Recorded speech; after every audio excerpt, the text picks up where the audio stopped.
7월 11일 목요일자 한국경제신문 주요기사 보겠습니다. 먼저 일면 주요기사입니다. 공기업 CEO 인사 왜 늦어지나 했더니 제목을 달았는데요. 공기업 기관장 선임 인선을 놓고 한치 인사 논란이 불거진 직후에 청와대의 인사 검증 시스템이 많이 달라졌다는 얘기입니다. 그러니까 기관장을 추천하는데 장관과 수석이 각각 3명씩 6배수를 추천하고 이 중 2명을 대통령에게 세종 올려 낙점을 받는다는 건데요. 이 중 검증 시스템이 복잡하고 검증이 철저해서 이만큼 인선이 늦어진다는 얘기입니다. 경제민주화입법 거의 끝났다. 박근혜 대통령이 어제 주요 언론사 논설실장 해설위원을 청와대로 불러 오찬 간담회를 갖고 여러 가지 입장을 밝혔다는 기사입니다. 박근혜 대통령 이 자리에서 경제입법과 민주화 입법이 거의 끝났다. 이제는 기업의 투자 활성화 대책에 힘을 쏟겠다 얘기를 했고요. 조만간에 관광 활성화 대책도 내놓겠다 그랬습니다. 국민들이 체감할 수 있는 경기 대책을 많이 세우겠다 했고요. 공무원의 골프 허용 문제에 대해서 여러 가지로 고민 중이라는 입장을 밝혔습니다. 대기업 27고 워크와 14고 법정 관리.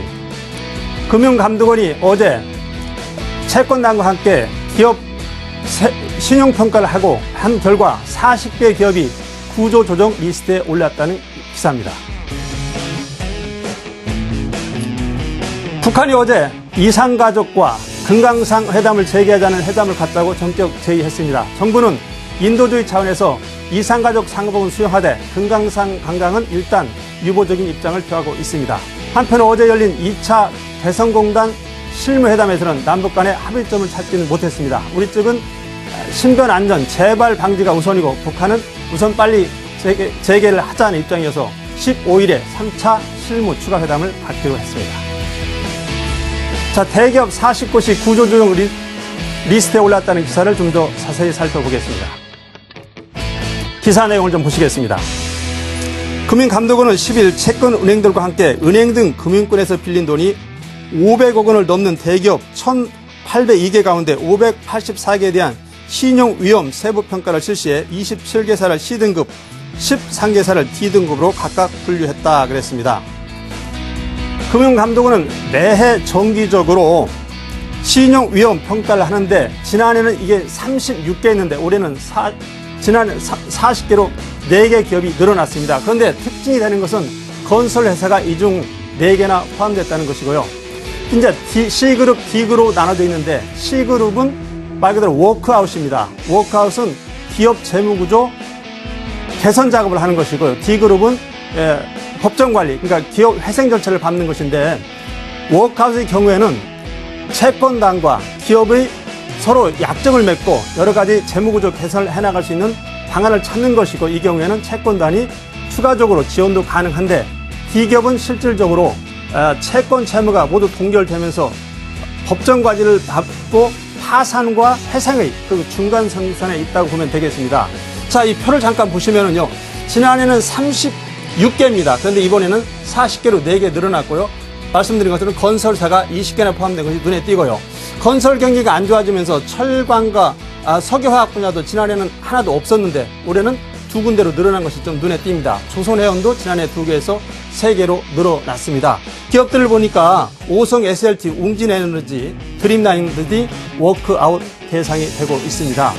결국 대기업 워크아웃은 전부 기업을 잘 회생을 시키자는 건데 앞으로 이거 어떻게 잘 추진될지 주시를 좀 해봐야 되겠습니다. 자, 기업들이 자금 사정이 상당히 어렵다는 기사는 다르지만 연관성 있는 표를 하나 보시겠습니다. 자, 우리나라 기업들이 자산 배가 지난해에는 1조 한 5천억 정도를 팔았는데 올해는 벌써 이미 5조 원 정도로 팔았습니다. 그러니까 스스로의 자산을 매각해서 긴급 수요를 받고 있다는 그런 얘기입니다. 재미나는 표 하나는요. 대기업들의 국내 자산 인수는 지난해 같은 경우는 8조를 넘었는데 올해는 한 5천억 정도. 그러니까 지난해에 한 20% 일밖에 되지 않습니다. 국내 내에서는 그만큼 기업이 도약할 수 있는 기회를 찾기가 어렵다는 얘기입니다. 반면에 대기업에 돈이 있는 경우에는 국내보다는 해외 자산들을 많이 사들이고 있습니다. 그러니까 국내보다는 해외에서 기업의 새로운 에너지를 찾겠다. 이런 전략인 것 같습니다. 다음 기사 보시겠습니다. 중국 기사인데요. 자, 뒷걸음질 치는 중국 경제 성장도나 가속화되지 않느냐 그랬습니다. 6월 수출 증가율이 3.1% 줄었습니다. 10개월 만에 처음 감소인데 기사 내용을 좀 잠깐 살펴보겠습니다. 중국의 수출 감소폭이 예상보다 가파르다. 중국 관세청은 6월 중국 수출이 전년 동기 대비 3.1% 감소했다고 10일 발표했다.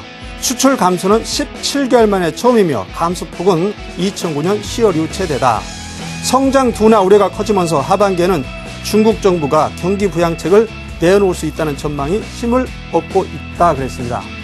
중국 기사 요새 자주 언급됩니다. 그만큼 중국 세계 경제에 미치는 영향력이 크기 때문입니다.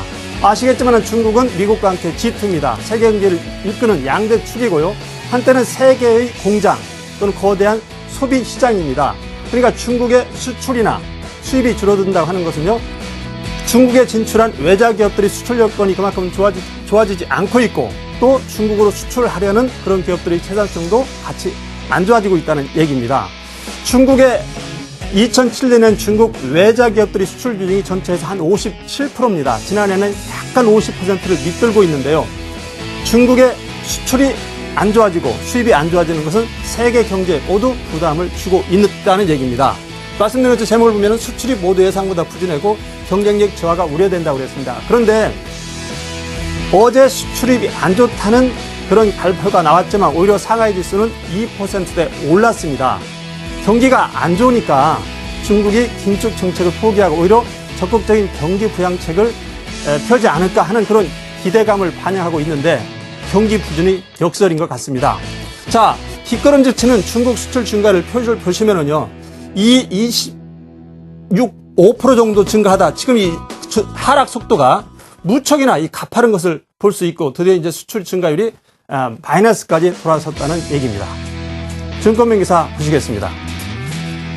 자, 펀드 매니저들 돈 들어와도 주식은 안 산다 그랬습니다. 자, 국내 지금 유동성 자금이라고 할 수 있는 예탁금, 그리고 펀드, 국내 주식형 펀드 자금은 늘어나고 있어서 유동성은 보강이 되고 있는데 주식은 여전히 빠지고 눈치만 보는 장사란 얘기입니다. 기사 내용을 좀 살펴보겠습니다. 불확실한 장세가 이어지자 펀드 매니저들이 고민도 커지고 있다. 코스피 지수가 1800대로 낮아지면서 국내 주식형 펀드로 자금은 꾸준히 들어오는데 매수할 만한 종목들이 마땅히 눈에 띄지 않기 때문이다 그랬습니다.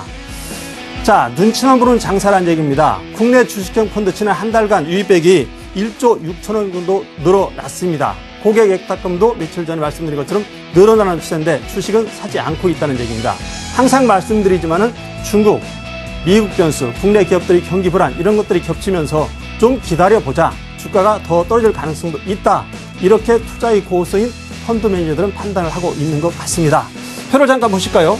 자, 운영자 주식 매수 및 국내 주식형 펀드 자금 유출이 보면은 국내 펀드들의 순 매수는 거의 7월 들어서 팔고만 있다가 8일날 조금 샀고요. 국내 주식형 펀드로 자금 유출되는 것은 조금 높낮이는 있지만 7월 들어서 계속 유입되는 것을 볼 수 있습니다. 자, 눈치 보는 이 장세가 지속되고 있다는 얘기인데요. 어떤 방향성이 잡힐 때까지는 투자자 여러분들 좀 신중하게 고민을 하셔야 될 것 같습니다. 2분기 실적 시즌 발표 시즌입니다. 일찍 일어나는 새가 벌레를 잡는다는 말이 있듯이 부지런한 투자자가 좋은 종목을 고르는 법입니다. 오늘 한국경제신문이었습니다.